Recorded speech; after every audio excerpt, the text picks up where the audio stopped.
Hello बच्चों, कैसे हैं आप सब। I hope you all are fine. बच्चों, आज हम पढ़ने जा रहे हैं कैरेक्टरिस्टिक्स ऑफ स्टेशनरी वेव्स के बारे में। जो आपके स्टेशनरी वेव्स होती हैं, इनकी क्या क्या कैरेक्टरिस्टिक्स या क्या क्या प्रॉपर्टीज होती हैं, आज हम लोग वो देखेंगे। ये जो टॉपिक है आपके बोर्ड एग्जामिनेशंस के लिए बहुत ज़्यादा इंपॉर्टेंट है, साथ ही साथ एंट्रेंस एग्जामिनेशन के लिए भी इंपॉर्टेंट है। एंट्रेंस एग्जाम में ये तो नहीं आएगा कि स्टेशनरी वेव की प्रॉपर्टीज बता दो, लेकिन आपको इसके पॉइंट जरूर काम आएंगे। जैसे एग्जाम्पल के तौर पे आपको जो न्यूमेरिकल क्वेश्चंस होते हैं उसमें बोल दिया जाता है कि दो नोड्स के बीच में डिस्टेंस इतना है, या कॉन्जिक्यूटिव एंटी नोड्स के बीच में डिस्टेंस इतना है, या नोड एंटी नोड के बीच में डिस्टेंस इतना है। तो ये चीज़ें आपको काम आती हैं। ठीक है, क्लियर हो गया। तो इसी वजह से कैरेक्टरिस्टिक्स ऑफ स्टेशनरी वेव पढ़ना बहुत जरूरी है हमारे लिए। ठीक है, तो आइए शुरू करते हैं, क्या क्या कैरेक्टरिस्टिक्स देखते हैं। सबसे पहला पॉइंट जो आएगा इसमें वो तो इसका डेफिनेशन होगा। जो इसका डेफिनेशन है, क्या डेफिनेशन है स्टेशनरी वेव्स का, मैंने आपको लास्ट लेक्चर में बताया था, फिर से आपको बता देता हूं क्या इसका डेफिनेशन है। व्हेन टू और मोर वेव्स, कौन सी वेव्स की बात कर रहा है ये ट्रैवलिंग वेव्स की बात कर रहा है। कौन सी वेव्स? ट्रैवलिंग वेव्स की बात कर रहा है। व्हेन टू और more waves travelling along the same path,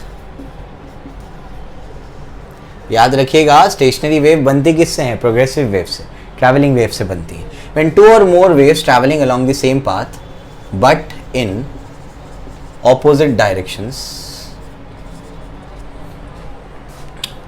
then the opposite direction interfere with each other,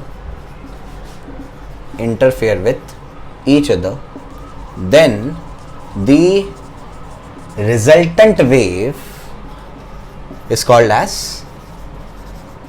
stationary wave। तो बेसिकली ये क्या कहता है, जब दो या दो से ज्यादा वेव एक पाथ पे चलेंगी लेकिन अपोजिट डायरेक्शन में चल करके इंटरफेयर करेंगी, तो आपको जो रिजल्टेंट वेव मिलती है उसको क्या बोलते हैं? स्टेशनरी वेव बोलते हैं। क्लियर हो गया, बात समझ में आ रही है। तो स्टेशनरी वेव बेसिकली ऐसी वेव होती है जिसमें क्या होगी, दो वेव्स होगी जो सेम पाथ पे चलेगी लेकिन अपोजिट डायरेक्शन में चलेगी, और इंटरफेयर करने के बाद रिजल्ट में जो मिलेगा वो स्टेशनरी वेव है। अब स्टेशनरी वेव जो है वो दो तरीके से बन सकती है। प्रोग्रेसिव वेव दो होती हैं, ट्रांसवर्स वेव, लॉन्जिट्यूडिनल वेव। तो जो आपकी स्टेशनरी वेव है वो ट्रांसवर्स स्टेशनरी वेव भी हो सकती है और लॉन्जिट्यूडिनल स्टेशनरी वेव भी हो सकती है। इन दोनों पे थोड़ी सी चर्चा करते हैं क्योंकि आगे के जो पॉइंट्स है वो इन्हीं से रिलेटेड है। ठीक है, क्लियर हो गया। ये जो है मैं आपको लास्ट टाइम भी बता चुका हूं कि ट्रांसवर्स स्टेशनरी वेव कैसे फॉर्म होती है। आई होप आपको डेफिनेशन तो समझ में आ गया होगा। तो मैं आपको ट्रांसवर्स स्टेशनरी वेव पे और लॉन्जिट्यूडिनल स्टेशनरी वेव पे लेकर चलता हूँ। ठीक है, आइए। तो अभी हम लोग क्या पढ़ने जा रहे हैं? अभी हम लोग सबसे पहले देखेंगे ट्रांसवर्स स्टेशनरी वेव। ऑलरेडी हम देख चुके हैं, मैंने आपको कल बताया था कि आप क्या कर देंगे, अगर ऐसे दो रिजिड एंड्स ले लेंगे, एक रस्सी ले लेंगे और यहां पर उसको मान लीजिए सेंटर में आपने प्लग कर दिया, तो प्लग करने पर क्या होगा? प्लग करने पर कुछ इस तरीके से होने वाला है, ये वेव बनेगी और ये टक्कर खा के ऐसे आएगी। मतलब यहां पर क्या फॉर्म होता है? यहां पर लूप्स फॉर्म होते हैं। तो ये वाली वेव को आप लोग क्या बोलते हो? ट्रांसवर्स स्टेशनरी वेव बोलते हो। क्यों? क्योंकि आपने ट्रांसवर्स प्रोग्रेसिव वेव ली है। प्रोग्रेसिव वेव है वो भी कौन सी है? ट्रांसवर्स वाली है। तो ट्रांसवर्स वेव गई, टक्कर खा के रिटर्न आई, दोनों इंटरफेयर किए और क्या फॉर्म कर दिया? स्टेशनरी वेव फॉर्म कर दिया। तो इसको क्या बोलेंगे? ट्रांसवर्स स्टेशनरी वेव बोलेंगे। ठीक है, मैंने आपको लास्ट टाइम ये भी बताया था कि जो रस्सी होगी, रस्सी पे कुछ ऐसे पॉइंट्स होंगे जो बिल्कुल भी मूव नहीं करेंगे, दे आर मोशनलेस। समझ आ गया? उन पॉइंट्स को अपन क्या बोलेंगे? नोड बोलेंगे। तो ये सब क्या है? नोड्स हैं। और रस्सी के कुछ पॉइंट ऐसे होंगे जो सबसे ज्यादा एम्पलीट्यूड से ऑसिलेट करेंगे। समझ में आ गया? और इन पॉइंट्स को अपन रस्सी के क्या बोलेंगे? एंटी नोड्स बोलेंगे। समझ में आया? यानी क्या, रस्सी हमारी जो मीडियम है, हमारा मीडियम रस्सी है, तो रस्सी पे कुछ ऐसे पॉइंट्स होंगे जो बिल्कुल भी मूव नहीं करेंगे जब स्टेशनरी वेव फॉर्म होगी। तो प्रोग्रेसिव वेव में ऐसा नहीं होता है, डिस्टिंक्शन भी बताऊंगा आगे जाके। स्टेशनरी वेव जब फॉर्म होगी तो ये स्टेशनरी वेव फॉर्म होने पर रस्सी के कुछ ऐसे पार्टिकल्स होंगे जो बिल्कुल भी मूव नहीं करेंगे और कुछ ऐसे पार्टिकल्स होंगे जो सबसे ज्यादा एम्पलीट्यूड से ऑसिलेट करना शुरू कर देंगे। बात समझ में आ रही? क्लियर है? तो इस तरीके से यहां पर आपको ये वाली जो वेव मिली, इसको क्या बोलते हैं? इसको बोलते हैं ट्रांसवर्स स्टेशनरी वेव। क्या बोलते हैं इसको? Transverse stationary wave. बिल्कुल ऐसे ही लॉन्जिट्यूडिनल स्टेशनरी वेव भी होती है। अब लॉन्जिट्यूडिनल स्टेशनरी वेव क्या होती है? आइए मैं आपको समझाता हूं। मान लीजिए कि आपके पास क्या है, ऐसे कोई पाइप है, एक एंड पे क्लोज है और ये कोई पाइप है। अब क्या होता है, इसको समझने की कोशिश करिए कि ये जो हमारे पास पाइप है, इसके बिल्कुल ऊपर ओपन एंड पे मैं ले लेता हूं ट्यूनिंग फोक। ट्यूनिंग फोक पता है ना, एक ऐसा डिवाइस होता है जिसको हिट करने पे वाइब्रेट करता है और उससे साउंड निकलता है पर्टिकुलर फ्रीक्वेंसी का। तो ये जो अपना जो है ये अपना ट्यूनिंग फोक है। ट्यूनिंग फोक को मैंने वाइब्रेट करा दिया। ट्यूनिंग फोक ऐसे क्या होगा, वाइब्रेट होगा, इस तरीके से वाइब्रेट होगा। अब जब वाइब्रेट होगा तो इसके पास के पार्टिकल्स को क्या करेगा, ये हिट करेगा। इसका पास का पार्टिकल जब हिट करेगा तो यानी बेसिकली यानी ये पार्टिकल को उसने डिस्टर्ब कर दिया, ये ऑसिलेट करना शुरू करेगा। ये ऑसिलेट करेगा तो अपने पास वाले पार्टिकल को टक्कर मारेगा, वो ऑसिलेट करना शुरू करेगा। ऐसे करते करते करते ये डिस्टर्बेंस यहाँ पर फैल जाएगा। यही डिस्टर्बेंस के फैलने को तो वेव बोलते हैं। समझ में आया? ठीक, चलो भाई। तो यहां पर क्या होगा, ये जो अपना मीडियम है यहां पर पार्टिकल जो है, कुछ ऐसे पार्टिकल्स होंगे जो बहुत ज्यादा एम्पलीट्यूड से वाइब्रेट कर रहे होंगे। इससे थोड़ा कम नीचे वाला पार्टिकल, इससे और थोड़ा कम नीचे वाला पार्टिकल, और कुछ ऐसे पार्टिकल होंगे जो बिल्कुल भी वाइब्रेट या ऑसिलेट नहीं कर रहे होंगे, वो बिल्कुल रुके हुए होंगे। समझ में आ गया? हुआ क्या है असल में, यहाँ पर ये पार्टिकल क्या हुआ है, इसने इसको डिस्टर्ब किया पार्टिकल को, ये डिस्टर्बेंस फैलते फैलते फैलते यहाँ तक पहुंचा। यहां से डिस्टर्बेंस टक्कर खा के फिर रिटर्न चला गया, यानी एक लॉन्जिट्यूडिनल वेव आई और रिफ्लेक्ट होकर के वापस चली गई। तो एक आपके पास क्या है, प्रोग्रेसिव वेव, उसका ही इसी का रिफ्लेक्शन आपको क्या मिल गया, उसी पाथ पे मिला लेकिन अपोजिट डायरेक्शन में। तो यहां पर इधर पे क्या सेटअप हो गया, आपका लॉन्जिट्यूडिनल स्टेशनरी वेव सेटअप हो गया। बात समझ में आ रही क्या बोल रहा हूं मैं, कि लॉन्जिट्यूडिनल वेव गई और टक्कर खा के फिर रिटर्न आ गई। समझ आता है? तो यहां पर क्या फॉर्म हो गया, यहां पर फॉर्म हो गया आपका लॉन्जिट्यूडिनल स्टेशनरी वेव। और जब लॉन्जिट्यूडिनल स्टेशनरी वेव सेटअप हो गया तो यहां पर हमारा मीडियम कौन है, हवा, एयर हमारा मीडियम है। तो मीडियम यानी एयर के कुछ पार्टिकल बहुत ज्यादा एम्पलीट्यूड से ऑसिलेट कर रहे होंगे, कुछ पार्टिकल कम एम्पलीट्यूड, कुछ उससे भी कम एम्पलीट्यूड, और कुछ पार्टिकल क्या होंगे, ऑसिलेट ही नहीं करेंगे, उनका एम्पलीट्यूड जीरो होगा। समझ में आ गया? उसके बाद यहां का जो पार्टिकल है, कोई पार्टिकल क्या होगा, इसका थोड़ा ऑसिलेशन होगा, इसका थोड़ा और ज़्यादा ऑसिलेशन होगा, इसका बहुत ज़्यादा ऑसिलेशन होगा। बात समझ में आ रही है? ऐसे ही करते करते करते यहाँ से फिर यहाँ पे फिर से क्या मिलेगा आपको, नोड मिलेगा। यानी क्या, हमारा अब जो मीडियम है एयर मीडियम, वो एयर मीडियम के जो पार्टिकल्स होंगे, कुछ पार्टिकल्स बहुत ज़्यादा एम्पलीट्यूड से ऑसिलेट करेंगे और कुछ पार्टिकल बिल्कुल भी ऑसिलेट नहीं करेंगे, बिल्कुल भी मूव नहीं करेंगे, जो कि एयर के पार्टिकल बिल्कुल रुके हुए होंगे। वो पोजिशन को अपन क्या बोलेंगे, नोड बोलेंगे। और कुछ ऐसे पार्टिकल्स होंगे जो बहुत ज्यादा एम्पलीट्यूड से ऑसिलेट करेंगे, उनको क्या बोलेंगे, एंटी नोड्स बोलेंगे।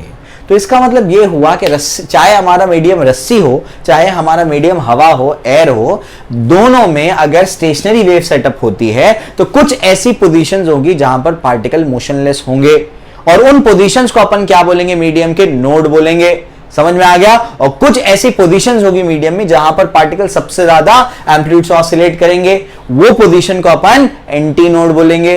बात समझ में आ गई, क्लियर है? तो इस तरीके से ये चलने वाला है। तो ट्रांसवर्स स्टेशनरी वेव और ये आपका क्या है, लॉन्जिट्यूडिनल स्टेशनरी वेव। क्लियर हो गया? अब इसी से रिलेटेड मैं आपको पॉइंट्स दिखा देता हूं। सेकेंड पॉइंट में आप क्या लिखोगे, सेकेंड पॉइंट में लिखोगे, इन ट्रांसवर्स स्टेशनरी वेव और longitudinal stationary waves there are some positions at which particles are motionless। समझ में आ गया? पोजीशन का नाम नोड है, हाँ, पार्टिकल का नाम नहीं है। कुछ ऐसी पोजीशंस होती हैं जहां पर पार्टिकल मोशनलेस होता है, मोशन ही नहीं होता पार्टिकल का, ठीक है ना। Those are called as nodes, called as nodes, उनको नोड्स बोलते हैं। ठीक है, क्लियर हो गया? और कुछ ऐसी पोजीशंस होती हैं, थर्ड पॉइंट में आप लोग ये लिखोगे, इन ट्रांसवर्स स्टेशनरी वेव या longitudinal stationary wave there are some positions in the medium at which particles are oscillating with maximum amplitude. ठीक है, वही चीज आएगी, at which particles oscillates with maximum amplitude, particle oscillates with maximum amplitude called as antinodes। समझ में आ गया? उनको क्या कहते हैं, उनको एंटीनोड्स कहते हैं। ठीक है, क्लियर हो गया? तो आई होप आपको ये 2 पॉइंट्स या 3 पॉइंट समझ में आ गए होंगे, पूरी तरीके से आपको समझा दिया मैंने। और एक पॉइंट यहां पर समझिए, ये देखिए, ये इसका एम्पलीट्यूड क्या है, 0, तो ऑसिलेट ही नहीं कर रहा। इसका एम्पलीट्यूड क्या है, मान लीजिए ए इसका एम्पलीट्यूड है, ठीक। तो ये जो है एक नोड है और ये वाली पोजीशन क्या है, एक एंटी नोड है। तो नोड से एंटी नोड के बीच में पार्टिकल्स का एम्पलीट्यूड देखिए क्या है, ये, फिर ये, फिर ये, फिर ये, फिर ये, फिर कम होना शुरू हो जाएगा।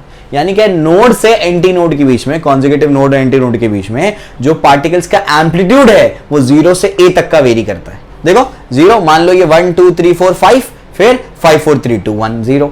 समझ आ रहा है क्या बोल रहा हूं मैं? क्लियर है? नहीं, 0 से a तक का वेरी करेगा पार्टिकल का एम्पलीट्यूड, कहां पर? नोड से एंटी नोड के बीच में। तो ये पॉइंट भी लिखा जा सकता है। ठीक है, आई होप आपको ये समझ में आ गया होगा। मैं फोर्थ पॉइंट लिखाता हूं। फोर्थ पॉइंट में क्या लिखोगे? फोर्थ पॉइंट में लिखोगे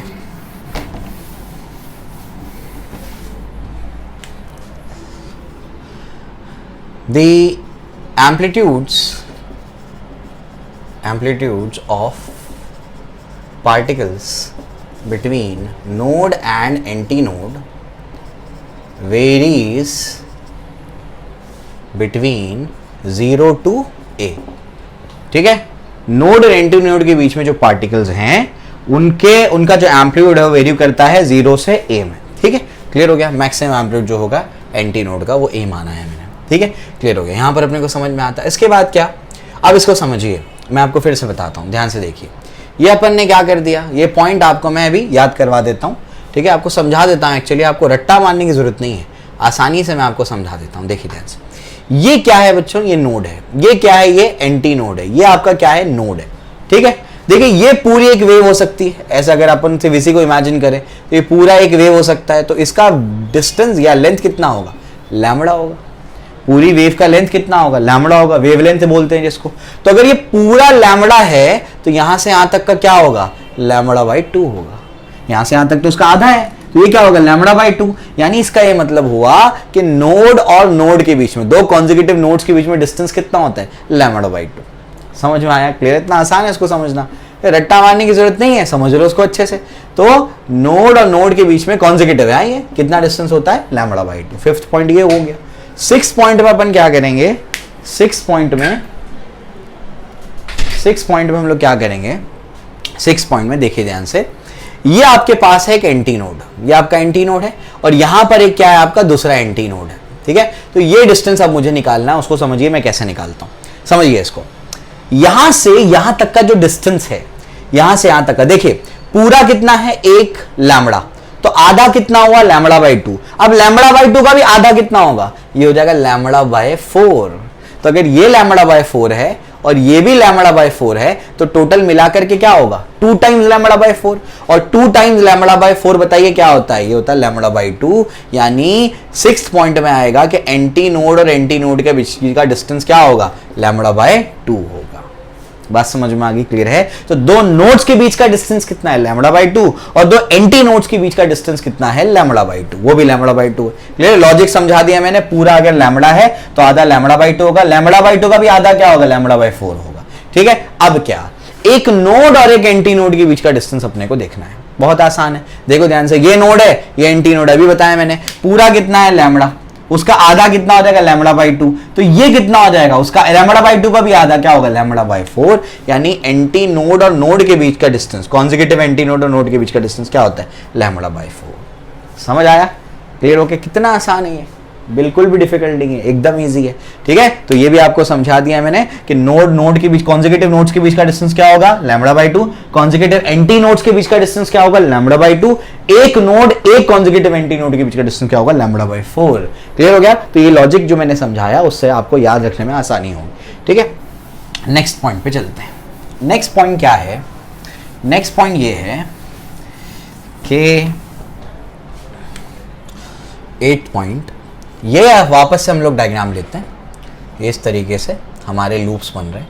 हर पार्टिकल क्या कर रहा है? ऑसिलेट कर रहा है। बताया था आप लोगों को मैंने, होता क्या है, एक लूप के पार्टिकल सब एक साथ ऊपर एक साथ नीचे, एक साथ ऊपर एक साथ नीचे। एडजेसेंट लूप के पार्टिकल, ये अगर ये लूप के पार्टिकल इधर जा रहे हैं तो एडजेसेंट लूप के बिल्कुल बाजू वाले लूप के पार्टिकल कहां जाएंगे? नीचे। इस तरीके से 180 का फेज डिफरेंस होता है दोनों में। ठीक है, तो ये जो पार्टिकल्स मेरे पास है, ये पार्टिकल ऑसिलेट कर रहे हैं, सबके सब पार्टिकल ऑसिलेट कर रहे हैं। तो इसका मतलब पार्टिकल्स के पास एनर्जी है, क्योंकि मूव करने के लिए एनर्जी चाहिए।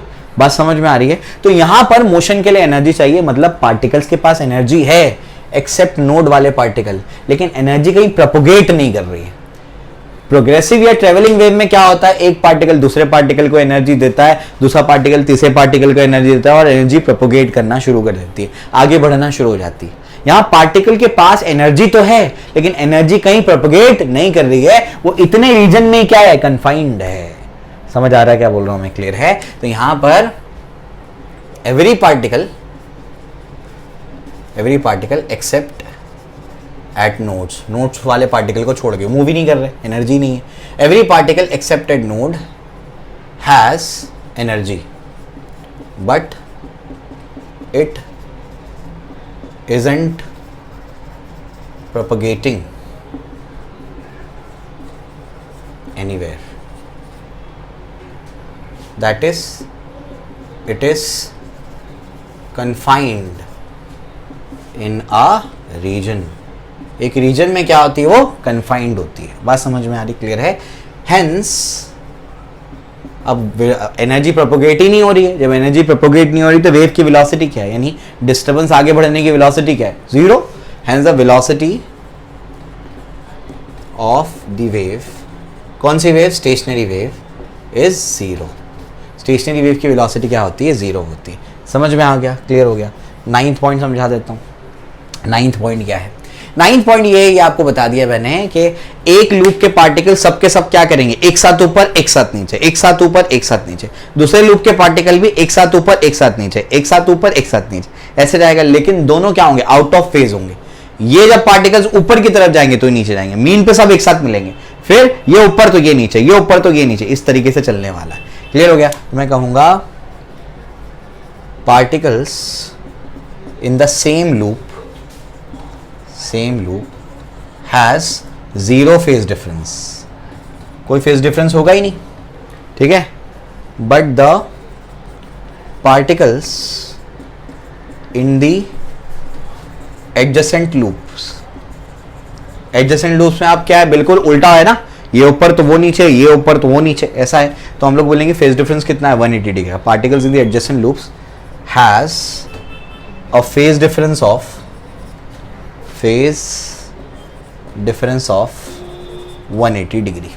समझ में आ गया। एडजेसेंट लूप में पार्टिकल्स का फेज डिफरेंस कितना होगा, 180 डिग्री, और यहां पर फेज डिफरेंस कितना होगा, 0 डिग्री। कोई फेज डिफरेंस नहीं होता है एक लूप के पार्टिकल्स के पास। ये सब एक साथ जा रहे हैं, एक साथ ऊपर जा रहे हैं, एक साथ नीचे आ रहे हैं, मतलब सबका ऑसिलेशंस क्या है, सेम है। क्लियर हो गया, यहां तक समझ में आता है।